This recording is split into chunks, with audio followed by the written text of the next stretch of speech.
It's been around 5 months since I last covered Grounded 2, and in that time, a lot has changed. Since my last video, the game has continued to receive new content, gradually filling out Brookhollow Park and expanding on what we already had. I actually missed covering Beat the Heat update, so if you were waiting to hear my thoughts on that one, I do apologise. At the time, I was mainly exploring other games, and if I'm being completely honest, I hadn't found that pull to come back to Grounded 2 for that particular update. That changed about 3 weeks ago when I did return to Brookhollow Park in preparation for Into the Abyss. After taking a bit of a break following the release of the Toxic Tangle at the end of January, I wanted to give myself some time to get back into the game before the latest update arrived. And that also means I had the chance to reacquaint myself with Grounded 2 before diving into what currently is the biggest update yet. And Into the Abyss is certainly a significant addition. The update expands Brookhollow Park with an entirely new underwater experience, introducing new locations, underwater base building, new creatures, expanding progression, and a new amphibious buggy. But it isn't simply about adding another area to the map. The introduction of swimming and underwater exploration changes how we interact with the world, adding an entirely new dimension to Grounded 2. That, for me, is what makes this update particularly interesting. Grounded 2 already has a sizable park to explore, but Into the Abyss adds a completely new biome, while also introducing swimming as a new mechanic. We've gone from exploring the park around us and being able to venture beneath the surface and see what's actually hiding underneath it. And I was excited to see how that would work in practice. I deliberately try not to watch or read too much around these updates beforehand. I know there are a few creators who had received early access, but outside of that, this has been a surprisingly quiet update compared to what we've previously seen. It didn't drop into game preview for everyone, so there hasn't been quite the same opportunity to see exactly what was coming, and I prefer it that way. I'd rather go into the update with as little knowledge as possible and experience it for myself. That way, when something surprises me, I'm getting a genuine reaction, rather than me simply confirming something I've already seen in a trailer or another video. I knew the update was going to be big, but I wasn't prepared for the true scale of what was waiting for me. At this point, I'm reviewing Into the Abyss as someone who's already invested a fair amount of time into Grounded 2. I've currently put around 80 hours in exploring Brookhollow Park. Instead, I wanted to look at this from two perspectives. Firstly, how good is Into the Abyss as an update? Does it successfully expand on what Grounded 2 already does? And does the introduction of underwater exploration actually add something meaningful to the experience? But I also wanted to take a step back and look how far Grounded 2 has come since it entered early access around a year ago. When I first played Grounded 2, I was quite critical of it. And while some of those criticisms still remain, I do think this game has vastly improved since then. With each new edition, I found myself becoming more invested into Brookhollow Park, and more interested to see where Obsidian takes the game next. There is, however, one major criticism I still have. A lot of what we're seeing with Grounded 2 has been done before in the first Grounded title. That's something I've continued to keep in the back of my mind as this game has evolved. But with Into the Abyss, there was something I wasn't expecting. That surprise was what lies beneath. So let's jump in. So let's start with the environment itself, because that's where my opinion on Into the Abyss changed quite dramatically. The update introduces 4 new areas to Brookhollow Park: the pergola, the bridge, the gnarly arc, and the skunk pond. On paper, that sounds like a substantial expansion to the park, but if I'm being honest, I wasn't immediately impressed with what I was seeing. It actually took me a few hours to really understand where Obsidian was going with this update. The reason for that is partly because we've seen the pond in Grounded before. Grounded 1 had already had its own pond biome, and personally, I found that area more interesting and more enjoyable to explore than what I was initially experiencing here. And when it came to the other areas, my first impressions was it felt like more of what we'd already seen across the rest of Brookhollow Park. At that point, I was beginning to wonder whether Into the Abyss was going to be another relatively safe Grounded 2 update, because that's probably one of my criticisms of the game so far. With each update, we've seen the game expand, but a lot of what has been introduced in terms of biomes felt familiar. We've seen similar ideas before, either in Grounded 1 or within Grounded 2 itself. But then I progressed the story, and that's where Into the Abyss finally clicked for me. Once you begin descending into the Abyss, the entire atmosphere of the update changes. What initially felt like another expansion to the park suddenly became something more tense and unpredictable. And my word, does the tension ramp up. I think up until this point, Grounded 2 has played things relatively safe with the updates. They've added new content, new areas, and new things to do. But Into the Abyss is the first time where I feel like Obsidian has really pushed the experience somewhat different. The Abyss itself is easily the most impressive biome they've created in Grounded 2 so far. Visually, it feels completely distinct from the rest of Brookhollow Park, and there's a real sense that you're entering somewhere you probably shouldn't be. It's darker, more oppressive, and far less comfortable than the environments we've explored previously. And for me personally, that plays directly into one of my biggest fears. If you watch my Subnautica reviews, you'll know that deep, open water is something that genuinely makes me uncomfortable. There's something about not being able to see what's beneath you, combined with the feeling that you're completely surrounded by water, that creates a very different kind of tension for me. And Into the Abyss feeds directly into that fear. Being down there, knowing you're stuck in the environment, and have to continue exploring, creates a completely different feeling to anything I've experienced in Grounded 2 so far. The traversal itself works perfectly, but it's the restrictions placed around the traversal that makes it so effective. You're down in the abyss, and you simply can't swim back up whenever you want. You're stuck in the same suit, which affects your movement, and you're relying on a single light on your helmet to see where you're going. That limited visibility makes a huge difference. You know there is more of the environment around you, but you can't necessarily see it. You have a small area illuminated in front of you, while everything outside the light disappears into the darkness. And that creates a strange balance where you genuinely want to explore, but at the same time, you're not always sure you want to find out what's waiting for you. The soundtrack and soundscape deserve a lot of credit here. The combination of limited lighting, the atmosphere of the abyss, and the audio design is incredibly effective. The sound doesn't just accompany what you're doing, it adds to the feeling that you're somewhere dangerous and unfamiliar. I've never felt quite so dialed in or invested while playing either of the Grounded games, and that's something I wasn't expecting from this update. The difficulty of the bugs and the hazards in the abyss feels noticeably higher, and this is the first time in Grounded 2 where we've seen the robots introduced into the game. And then there are the toe biters, which absolutely hit hard. That combination makes the abyss feel like a genuinely hostile environment, rather than simply another place to collect resources. That makes exploration a strange experience. I want to keep going because I want to see what's next. But there's also a part of me that's thinking, do I really want to go any further? And I think that's a huge compliment to what Obsidian has created. By the time I reached the end of the update's current story, I was completely invested. When I eventually got the prompt telling me that this is where things end for now, I was actually disappointed. Not because I felt the update had let me down, because I genuinely wanted to keep playing. I was so invested in what was happening, I was enjoying exploring the abyss, and for the first time in Grounded 2, I really felt like I didn't want the experience to end, and that's where Into the Abyss finally made sense to me.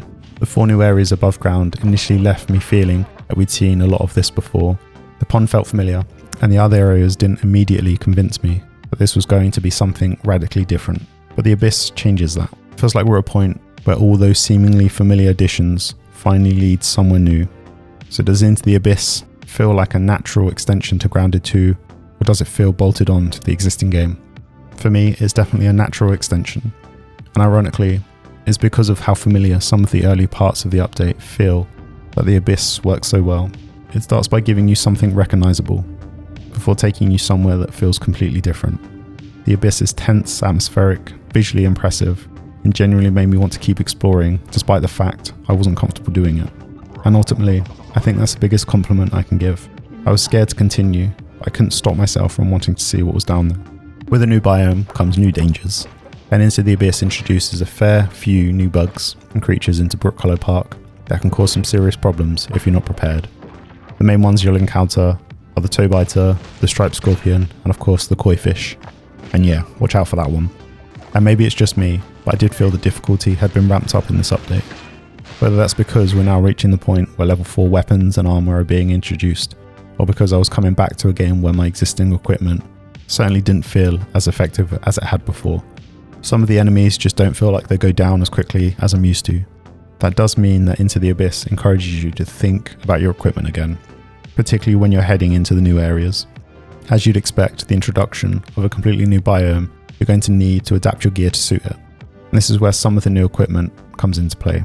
The diving suit is one of the obvious additions, and I have to admit, I really like the way it looks. The same goes for the trident. They both fit the new environment really well, and there's something quite satisfying about finally having equipment that feels designed specifically around exploring what lies beneath the park. And then there's another new addition that isn't quite as threatening, but it's certainly a lot of fun, the Toe Biter Buggy. We've now got a buggy to add to the ever-growing selection of ways to get around Brookhollow Park. And while my go-to on land will probably always be the Orb Weaver, because of the speed of which it can move around the park, having a buggy that can travel quickly across water is a really nice addition. It makes moving around the pond considerably more enjoyable, and gives you another reason to consider which buggy you're taking with you depending on where you're going. There is one thing to be aware of though. If you've got the diving suit equipped, the Toe Biter Buggy will drop straight to the bottom when you enter the water. And once you're down there, you're back to walking pace. So while it can be a great way of getting around the surface of the pond, make sure you're aware of what equipment you've got equipped before you take into the water. When it comes to the combat itself, this is where Into the Abyss does something that I think is genuinely interesting. A lot of the encounters are obviously going to take place underwater, and that completely changes the flow of the combat. Instead of being restricted to fighting on the ground, you have the freedom of vertical movement. You're able to move around your enemies, and that adds another layer to encounters that simply isn't present when you're fighting on land. It takes a little bit of getting used to. Once you get into it, I actually found it quite fun. I'm not going to spoil too much about what happens at the end of the update, but there is a creature that could probably be described as the final boss of Into the Abyss. And my word, this thing was hard. It's probably the hardest boss encounter I faced across either of the grounded titles. The elemental attacks are brutal, and it hits really hard. You really need to understand what you're doing if you want to come out on top of this encounter. Good luck, is all I can say.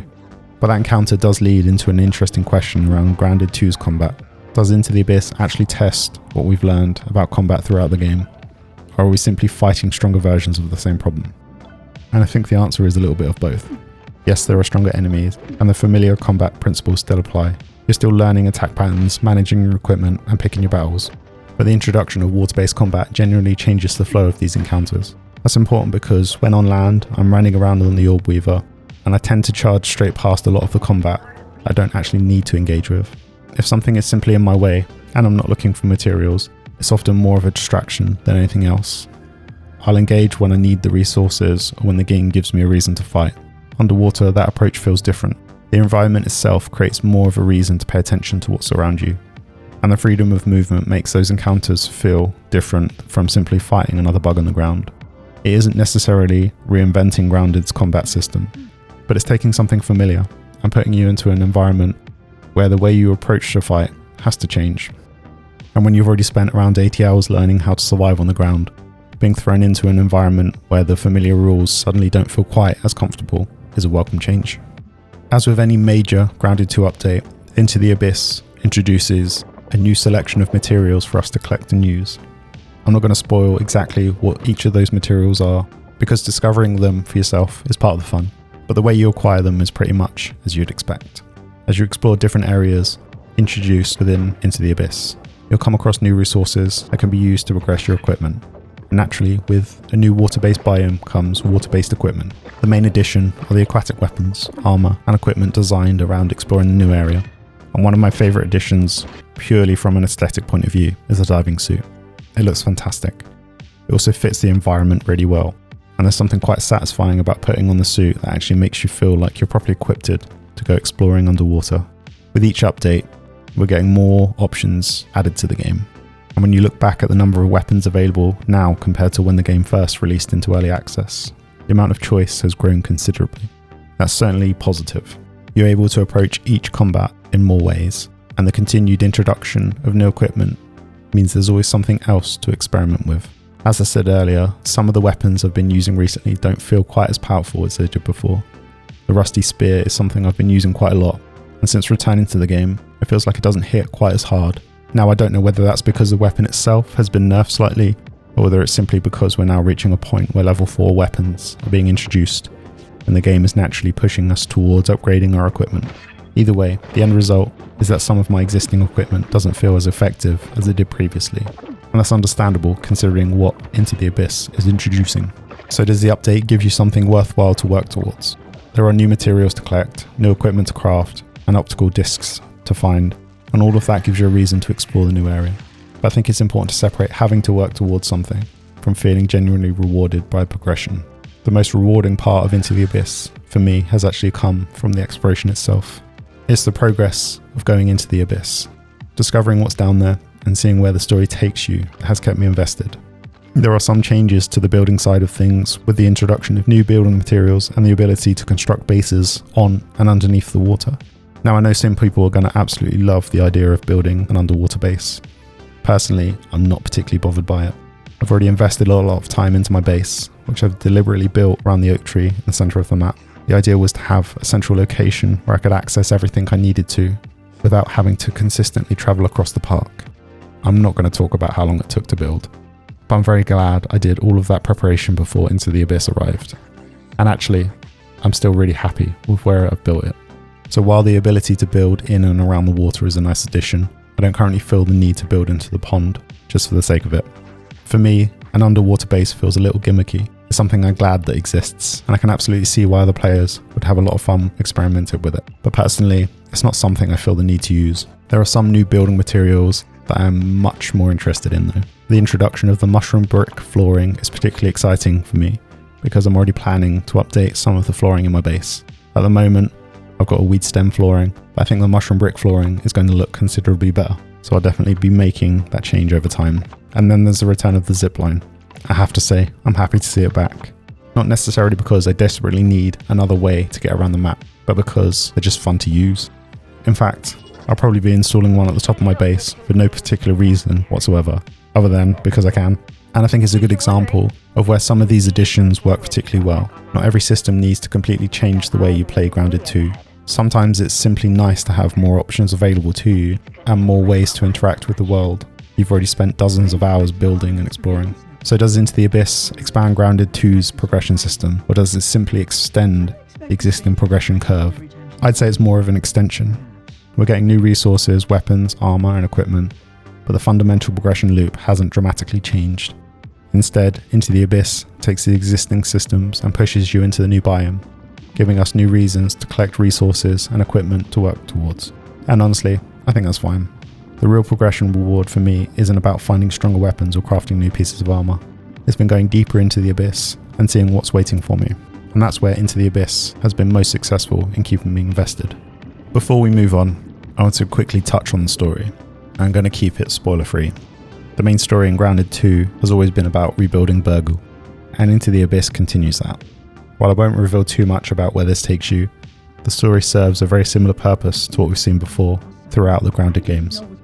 For me, the story has always been more of a thread pulling you forward rather than something that dictates the pace of the game. It's there to give you direction and a reason to explore. Grounded is still fundamentally about creating, surviving and exploring Brookhollow Park, and the story works alongside those things rather than taking control of them. And I think that's important because it allows you to play at your own pace.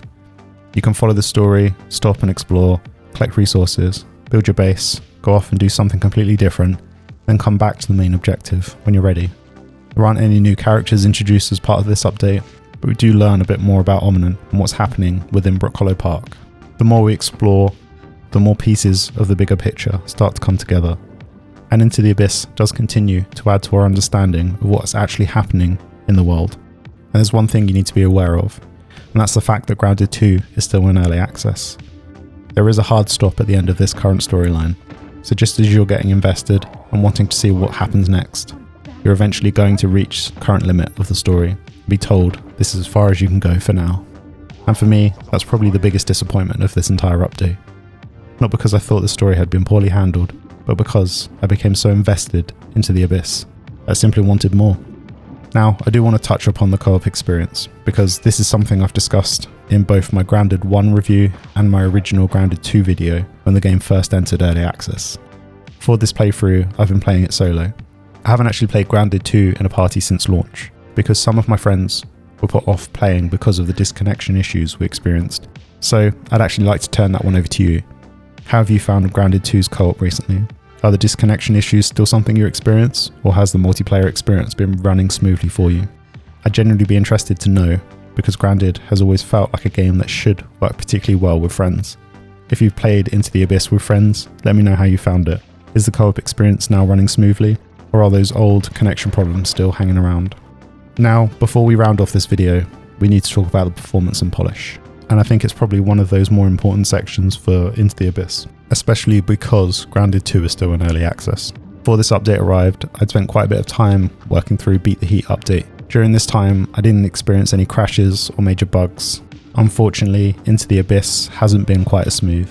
The biggest issue actually happened on the day of release. When I first tried to launch the update, there was an authentication issue on the title screen. The game would attempt to log me into the online services and then immediately crash. I tried a fresh install of Grounded 2, thinking perhaps something had gone wrong with the existing installation, but that didn't resolve the issue.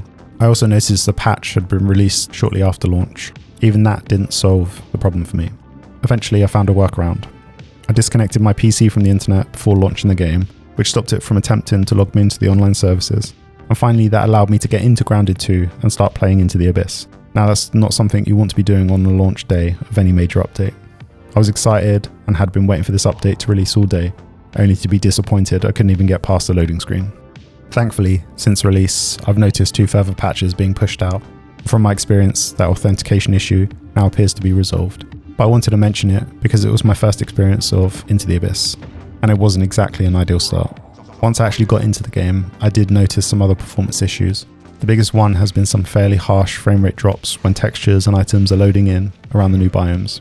Not something that completely ruined the experience for me, but it is noticeable, particularly when you're moving through the world quickly. And then there's probably the most serious bug I've encountered during the update. There are certain rooms within the Abyss where opening your inventory or map can completely crash the game. And this isn't simply a case of the game closing itself and sending you back to the desktop. The first time it happened, it actually froze my entire computer. The second time, I couldn't even access the task manager because it was stuck behind the game window, leaving me with no obvious way of getting out of the situation. Thankfully, by the third time, I'd learned my lesson and had the task manager open on my second monitor. At this point, I simply stopped opening the map or inventory whilst in the Abyss. That's obviously not ideal. Thankfully, it wasn't something I was experienced consistently anywhere else in the park, but it was consistent enough that I changed how I played in that area. I've also noticed a few small bugs along the way. Some of the bugs have behaved a little strangely, although whether it's an actual AI issue or perhaps this Firefly was just having an existential crisis, I'm not sure. It's going to be okay, buddy. And that's really the extent of the technical problems I've experienced. Grounded 2 is still an early access title, and some level of bugs, performance problems, and strange behaviour should be expected while the game is still being developed. The Abyss feels like a properly constructed addition to the game. The environments are detailed and the atmosphere is incredibly well put together. There clearly has been a lot of work put into making this update feel substantial. The problems I've encountered are much more technical than they are related to actual content. But outside of those issues, my overall experience has been relatively positive. Before we round off this video, I wanted to take a little bit of time to talk about Beat the Heat update. I didn't release a dedicated video when the update came out during the spring, so I didn't want to completely skip over it, especially as it's part of Grounded 2's progression towards where we are today. In terms of content, Beat the Heat was a relatively small update compared to Into the Abyss. Introduced the Black Ant Hill, along with a number of reworks and improvements to the existing game. The Black Ant Buggy was probably the addition I was least excited about because, at first glance, it felt a little too similar to what we already had available. But as we've seen with each update, it continued to expand the crafting options and introduce new mechanics into the game. The buggy mutations were a particularly nice addition because they add another layer of how you can approach your buggies and gave them a little more depth, as well as the ability to buff your buggies. And I actually really enjoyed working my way through this update. The lizard boss was another highlight for me. It was a really good fight and one of the more enjoyable encounters I've had with this game up to this point. But for me, the biggest addition from Beat the Heat was actually the continuation of the mushroom brick building set. That might sound like a strange thing to highlight in an update review, but it generally had a big impact on me. It finally gave me a reason to relocate my base to a more central position within Brookhollow Park. I'm not going to tell you how long it actually took me to move everything over, but it was worth it. And that's something I've really started to appreciate about Grounded 2. These updates aren't just adding new enemies or areas, they're gradually giving you more reason to invest time into the park. And that brings us back to Into the Abyss. Is Grounded 2 better today than when I first played it? Absolutely. When Grounded 2 originally entered early access around a year ago, I was quite critical of it. But looking at the game now, it has vastly improved. The game feels considerably more stable, and Brookhollow Park is becoming a really enjoyable sandbox to explore. There is still one criticism that I've had throughout the journey though. A lot of what we've seen with Grounded 2 so far has been relatively safe. We've had new biomes and new content, but much of it felt familiar if you've already played the first Grounded. And that's actually why I was initially quite unsure about Into the Abyss. For the first few hours, I wasn't completely sold.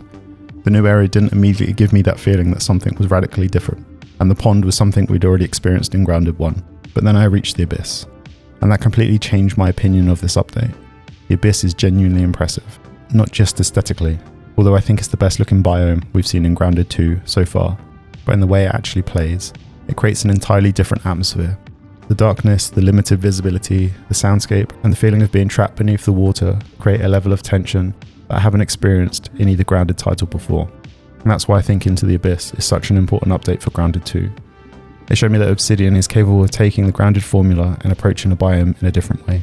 Does Into the Abyss provide enough meaningful content to justify returning? Yes. If you haven't been back to Brookhollow Park recently, I would definitely recommend coming back and seeing what's changed. There's a lot of new content here, and there's plenty to explore, particularly around the pond and the areas beneath it. The underwater building is also a nice addition. Personally, I don't feel the need to build a base in or underneath the pond at this point. I've already got my base in the center of the map, and I'm quite happy with where I've ended up. But if you're someone who enjoys the building side of Grounded, I can absolutely see the appeal of having an underwater base. It's another option, and I think that's what matters. It doesn't need to replace what you already have, it's simply another way to play the game. As for how well the update performs, there are definitely some issues. The logging in and authentication problems I experienced on release were particularly frustrating, especially when I was excited to jump into a major update but couldn't actually play it. There have also been some other issues along the way, but that's something I have come to expect to a certain degree with a game that's still in early access. I'm not saying that serious technical problems shouldn't be ignored because of the early access label, but thankfully I persisted with the update, and I'm glad I did, because the further I got into the Abyss, the more I enjoyed it. In fact, I will still be playing this content several hours from now. I've still got one important job to do. I need to replace the weed stem flooring in my base to the mushroom brick flooring, so keep an eye out for that. And this usually brings me to where I rate the game, but I'm not going to give Grounded 2 Into the Abyss a rating today. I know that's probably a little unusual for my videos, but I think it's the right thing to do. When the game eventually leaves early access, I'm going to revisit the rating I gave Grounded 2 when it first launched, and see how far the game has come. And based on what I've played so far, I think it's going to be an interesting comparison, because Grounded 2 is a much better game than the one I originally reviewed. And Into the Abyss has given me something I wasn't expecting. It's made me excited about where the game could go next. So, what are your thoughts on Into the Abyss? Have you jumped into Brookhollow Park? What do you think of the new pond and the Abyss? And if you've played the update in co-op, I'd especially like to know how you found the multiplayer experience. I'd love to hear from you in the comments. And that's where I leave today. As always, a big shout out and a thank you to our channel members. Thank you for watching. Hit that thumbs up and consider subscribing to the channel, and I'll catch you in the next one.